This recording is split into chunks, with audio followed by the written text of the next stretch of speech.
गई तो 15 मिनट तक। आज देखिए मैं आलू और बड़ी की सब्जी बनाने जा रही हूँ। आलू को बेलने में बढ़िया को फ्राई कर रही। उसके बाद आलू को कटा हुआ आलू ये मसाला तैयार करके चंगी तरह मसाला तैयार करके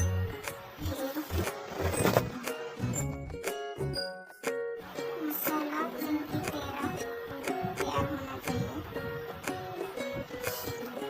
ये देखिए मिक्सी अपना बैठी इधर मेरे कपड़े पे कपड़े प्रेस करना। चलो गए मिक्सी सब्जी आलू बढ़िया डाल दिया फिर उसको चंगी तरह हिलाओ।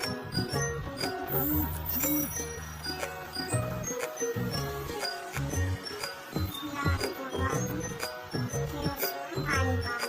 पानी डाल के हो गया हमारा सब्जी तैयार।